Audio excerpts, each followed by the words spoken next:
estate agent might be a regular poet when it comes to writing a property's description, but if the portal then can't uncover features like dishwasher or double bed, which the user has specified, then those descriptions aren't much use.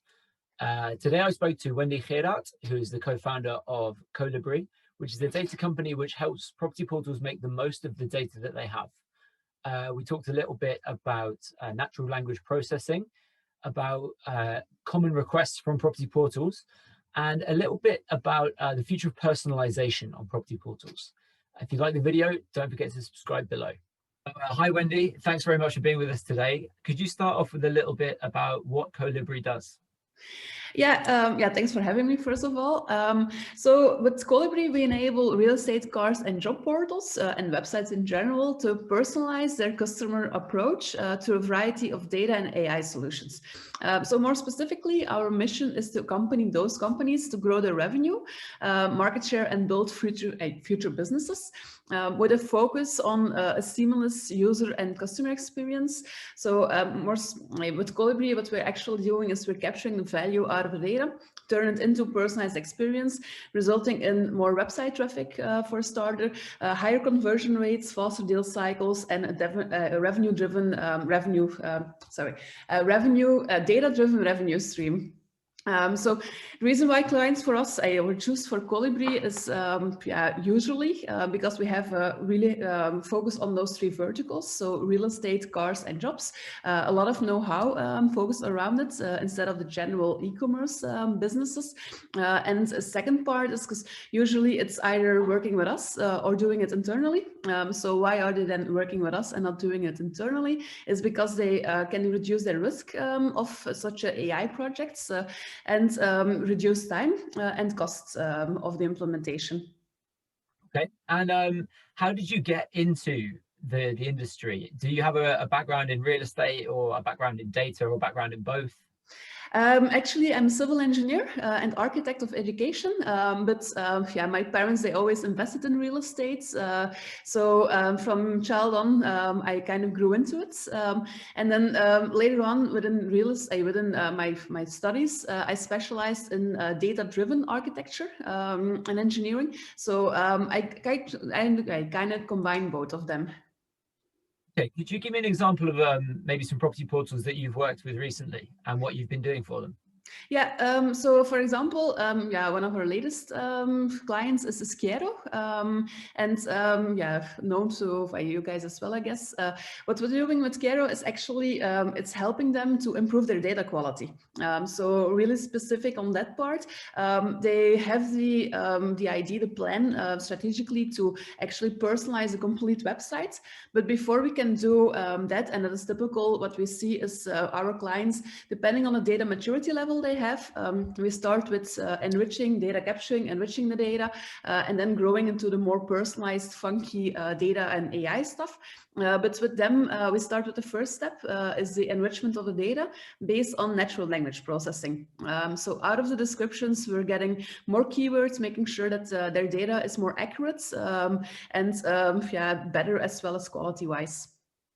Okay, so you mentioned natural language processing there. So what I understand that to mean, for those of us who aren't so data literate, is you take the description of a property, and in the description you might have words like, I don't know, balcony or swimming pool or dishwasher.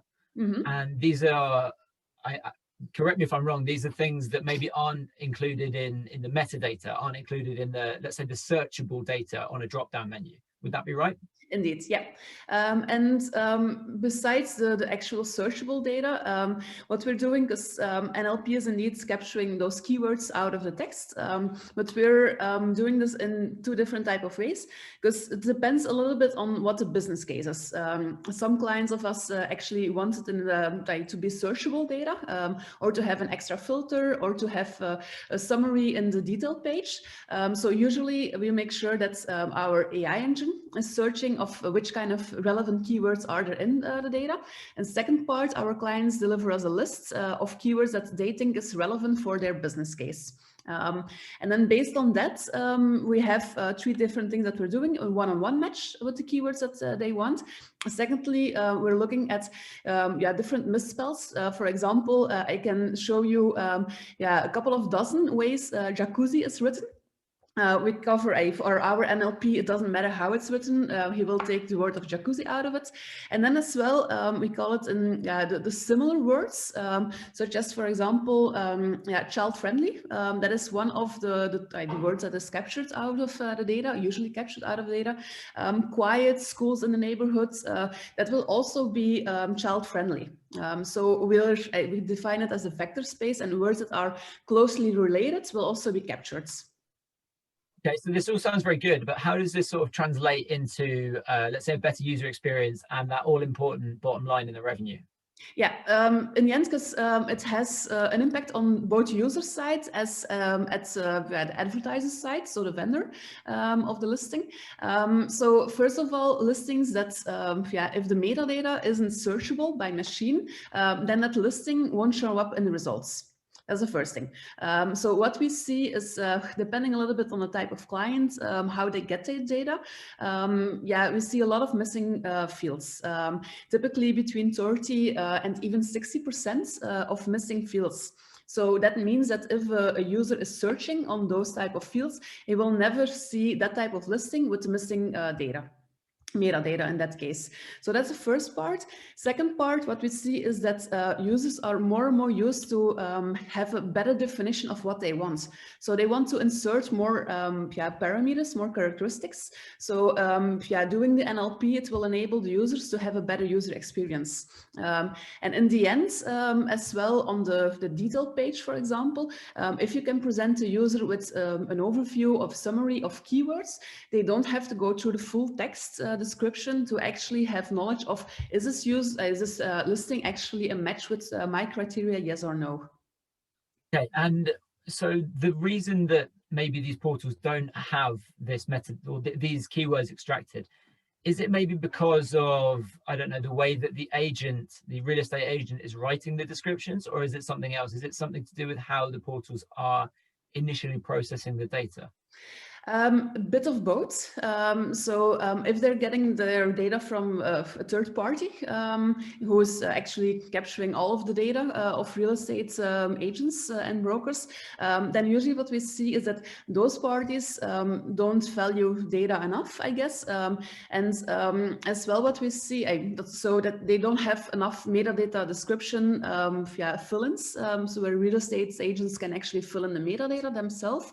Second part is what we see is that a real estate agent, they all love to write descriptions. They love to write a full text, and they think it's too much of a hassle to fill in all of those boxes of extra criteria. Okay. So NLP is not the only thing that your company does. What would you say is the most common request you get from property portal clients, and has it maybe changed in the last 12 months? Mm-hmm. So depends a little bit, but usually it's profiling, qualifying end users. And again, so then it goes back to capturing the right data, because we also use the NLP, for example, to build profiles of end users.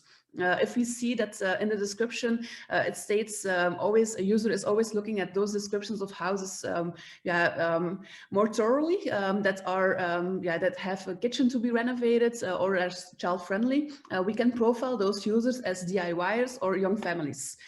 So that's the first thing. So that is something that we see is nowadays there is a shift from more improving the data towards actually lead qualification. Okay, I want to move on to some more general data questions. You mentioned earlier that maybe some people in the real estate value chain maybe don't value data as much as perhaps they should. I actually read an article of yours, a blog article about the democratization of data. And to quote you, real estate portals have become the trusted source of truth for real estate across the world. Have you seen this change recently? Is this something that's happened recently? And do you think it will spread down the chain to the agents fairly soon? Yeah, it is definitely something we saw recently. I'm not sure if COVID is actually a trigger or not, but what we saw during the lockdowns is that portals were actually looking at how can we get more revenue, how can we provide more value to our real estate clients. So that is a shift that we definitely see. Besides real estate portals, we're also working with the bigger real estate websites, such as the ERA group or bigger real estate local agencies. And we see that they, again, COVID was there definitely a trigger. We see that they value data more and more. So we definitely see a shift over there. Okay, and one question that I sort of thought of this morning is, we see a lot, or we have traditionally seen a lot of promotions within the industry from, let's say, COO or head of sales to CEO. And I was thinking, how long is it going to be until we see someone from the chief data officer bracket move up to CEO in a big property portal? Do you think this is going to be, well, obviously we know that data is becoming even more important in these property portals internally. Do you see a change in attitude at the executive level towards it? It's now they want to get involved, whereas before they were happy to just hand it off to you. First of all, indeed, within the bigger real estate portals, we see chief data officers and stuff like that. Usually, and that is a handful of only the big ones. They have actually data teams, data engineers, data scientists of more than 10 people of size. The smaller ones, they tend to start with capturing their data. So they usually they have already one data engineer, data scientist on board, or a tech guy who's interested in evolving into that role. Most of them, they aren't there yet. But what we do see is that all portals and then the CEOs, they do appreciate the value of data, and data is becoming, and AI is becoming one of the strategic key points of 2021. Okay, and the last question from me is, I'm not sure if this is something that Colibry is necessarily so involved in, but it's something that I'm quite interested in covering property portals, is how we've seen, for example, virtual tours go from a nice to have to an absolute must have on property portal listings over the last 12 months or so. What do you think might be the next big thing? Because I think consumers may be at a point where they're not sure what other data, what other features on listings they need. And it's up to innovators, property portals to come up with these new things that maybe they haven't thought of yet. How do you see it? Yeah, what we see is, there was an ebook from us coming up on that topic as well, is that e-commerce has a big impact on behavior of users on searching online for all different type of goods, definitely as well real estate, cars and jobs. And what we see is that personalization, where the end user doesn't really have to have a specific idea of what he wants. That will be the next thing. Hyper-personalization, as you see it with Netflix, how content is presented is more personal. I think that it will be still a couple of years before we go into hyper-personalization within real estate, jobs and cars. But personalization as a first thing, where you actually, what we see, for example, with our recommendation engines is that an end user, definitely within real estate, they don't always have a clue of what they want. With some users, by research that we've done, is that what we see is that our recommendation engine knows better what the user wants and is helping them to actually form an idea of what kind of listings they want, and to actually move faster from ideation and what do I want to actually purchasing a listing. Okay, well, interesting. I hadn't thought of that. Wendy, thanks very much for talking to us today. My pleasure. Really good insight there at the end, especially. I look forward to hearing more about Colibry in the future. Yeah, as I said, you can read everything about those type of insights in our latest ebook, which will be available soon. Okay, we'll look out for it. Perfect, thank you.